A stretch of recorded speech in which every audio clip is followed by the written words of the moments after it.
Go ahead. So, despite spending $40 billion per year, parents still struggle to understand with learning tools and activities for their kids. What are they getting out of it? What are they learning? How are they doing? And even worse, what's next? How do I plan for what's going to happen next? So what we decided to focus on is thinking about the parent experience from end to end, and think about just the tracking part. Like, how do I understand what they're doing? So what we have here is one feature of that particular activity, and that is the feedback that an instructor gives to a student in order for a parent to understand like how their kid's doing. So here is a form where a parent would give to a student, like, okay, here they're taking this activity, their grade level, and it asks them a variety of questions around communications, problem solving, analytical rigor, and concludes with any actionable next steps, including setting up a meeting with them.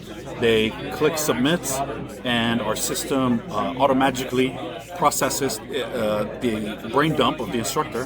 The instructor can just brain dump, automatically packages all that and turns it into a beautiful email that's age appropriate for that parent to now have and track over time for not just that activity but all activities. And so the email looks something like this.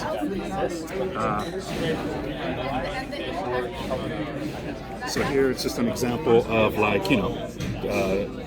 dear parents, or dear student, here's thank you very much for your participation in the activity. Here's what my observations were on that activity, and here's some areas for improvement. Thank you very much. All right, and so right now it's sending an email to the instructor, the student, and the parent. We're also linking it up to a general activity calendar of all the activities that a student is performing. And so that's what we were able to do. And how it works. Yeah, so one of the tools that we're using Airtable to capture the data, Zapier to manage the collection of that data, putting it into Python script, calling two APIs, and spitting it back out onto Airtable, which then sends the email to parent, instructor, and student. And so what are the two APIs that are they called?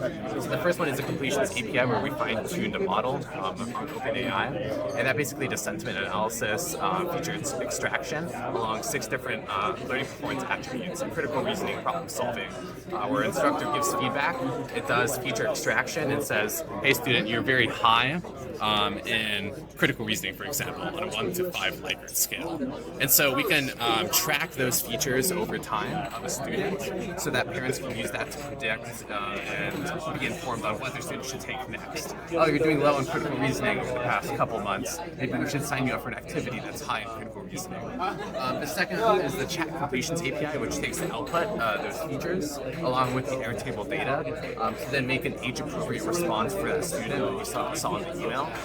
So the way that this is different from putting in the chat GPT and getting like a summary back is the age appropriateness, where let's say a 3rd grader gets a much more simplified feedback response as compared to like a 10th grader. That's sort of the back end. Any questions? Yeah. So what is the biggest challenge that you encountered while building this app? Biggest challenge? The time. We started yesterday morning, and we had to kind of imagine how do we even think about classifying instructor feedback, and so we had to quickly iterate on just creating a taxonomy for what that looks like, what high versus poor, how do we measure it, and then how do we easily capture it, combine it, figure out the whole API backend, train it, and just making it super user friendly. So this is actually somewhat shippable. So I guess just doing all that in a short amount of time. Besides technical challenges, I would also say labeling of what features do we want to get out of the data and why those. Because traditionally based on percentile grading, A, B, C, D, E, F, maybe very simple feedback responses from the student.